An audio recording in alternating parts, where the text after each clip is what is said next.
first of all, I would like to know what is hair fall.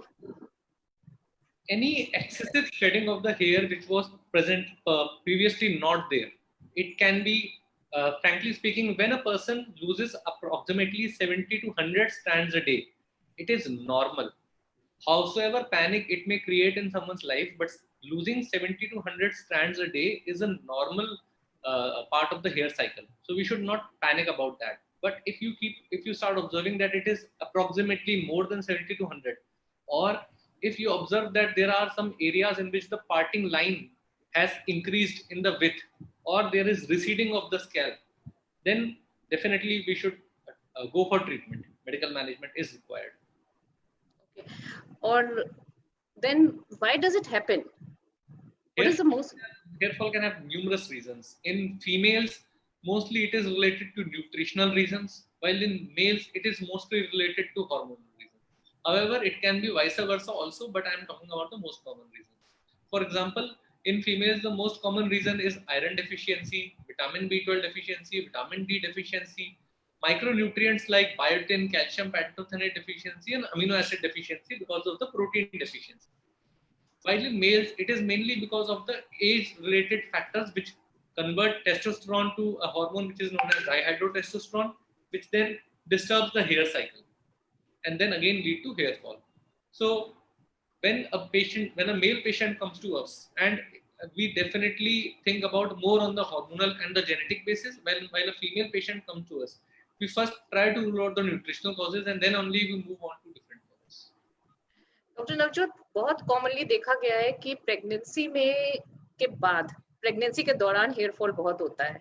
क्यों होता है? After delivery, that is known as telogen effluvium. Normally हमारे hair 3 cycle में जाते हैं. सबसे पहले होती है एनाजन साइकिल, जो कि ग्रोथ साइकिल होती है. उसमें नॉर्मली 80 to 90% हेयर होते हैं, मतलब 80 से 90% बाल हमारे ग्रो कर रहे होते हैं, यानी लेंथ में बढ़ रहे होते हैं. 10 से 15% बाल ऐसे होते हैं जो स्टैटिक स्टेज में होते हैं, और 5% ऐसे होते हैं जो झड़ने वाली स्टेज में होते हैं. जब प्रेगनेंसी होती है तो ये एनाजन वाली फेज तो अच्छी, एनाजन वाले फेज वाले बाल टीलोजन वाली फेज में कन्वर्ट होने लगते हैं. टीलोजन वो फेज है जिसमें हेयर रेस्ट कर रहे होते हैं. अब ये टीलोजन वाले बाल अगले 3 से 4 महीने में झड़ जाएंगे. तो जैसे ही आपकी प्रेगनेंसी ओवर हुई, बेबी डिलीवर हुआ, अगले 3 से 4 महीने में टीलोजन वाले बाल झड़ने लग गए, जिनका परसेंटेज प्रेगनेंसी में बढ़ गया था. जो नॉर्मली 10 से 15% होते हैं, तो परसेंटेज 30 से 40% हो गया था. तो ये टीलोजन वाले बाल जब अचानक से झड़ते हैं, जिनका परसेंटेज बढ़ गया था प्रेगनेंसी में, उसी को टीलोजन इफ्लूवियम कहते हैं. इफ्लूवियम मतलब इनका अपनी रूट से अलग हो जाना. तो इसीलिए उस टाइम पे ये हेयर फॉल बढ़ जाता है. लेकिन ये रिवर्सेबल हेयर फॉल है. ये प्रेगनेंसी में जो हार्मोनल चेंजेस के कारण हेयर की स्टेजेस में चेंजेस आए थे, उसके कारण ये हेयर फॉल हो रहा है. तो ये हेयर फॉल अपने आप अगले 3 से 4 महीने में रेगुलराइज भी हो जाता है. इस दौरान मेडिकल ट्रीटमेंट से ज्यादा न्यूट्रिशनल ट्रीटमेंट की जरूरत होती है. तो उनको हम सजेस्ट करते हैं कि प्रोटीन डाइट अच्छे से लें, biotin, calcium pantothenate, vitamin D, thyroid, अगर इनमें से कोई भी इश्यूज पहले से रहे हैं तो उसको सप्लीमेंट पे ध्यान दें. अगर even after 3 to 4 months of nutritional supplement and you see that the hair line is still receding, तब मेडिकल ट्रीटमेंट चालू किया जाता है.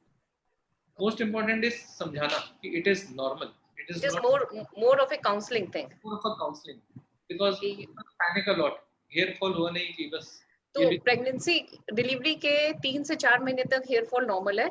अगर 4 महीने के बाद, 2-3 महीने बाद तो स्टार्ट होता है हेयर फॉल. ओके, डिलीवरी के 2-3 महीने बाद शुरू होता है. एंड सॉरी, आपकी आवाज ब्रेक हो गई. 3 महीने तक चलता है. अगले 3 महीने तक चलता है, यानी डिलीवरी के 6 months के अंदर हेयर फॉल रुक जाना चाहिए. और अगर नहीं रुकता है, then they should be consulting a doctor, right?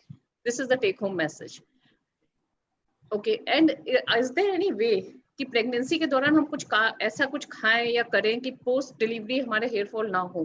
It is more of a luck factor. किसके कितने बाल टीलोजन फेज में गए ये प्रिडिक्ट नहीं कर सकते. हम अपनी तरफ से प्रेगनेंसी में वैसे भी फोलिक एसिड, आयरन के सप्लीमेंटेशन दिए जाते हैं.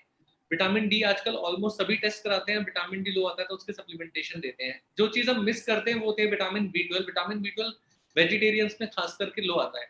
तो विटामिन B12 का अगर आपका लो आ रहा है तो आपको उसको सप्लीमेंट करना चाहिए, क्योंकि वेजिटेरियंस में विटामिन B12 रिच फूड कोई बहुत ज्यादा इफेक्टिव नहीं होते हैं, बहुत ज्यादा अच्छे नहीं होते हैं। इसके अलावा जो हेयर के सप्लीमेंट्स आते हैं जिनमें अमीनो एसिड्स होते हैं, प्रोटीन पाउडर्स आते हैं, वो सब भी अगर रेगुलर लेते रहे प्रेगनेंसी और प्रेगनेंसी के बाद भी, तो ये फेज जल्दी खत्म हो सकती है।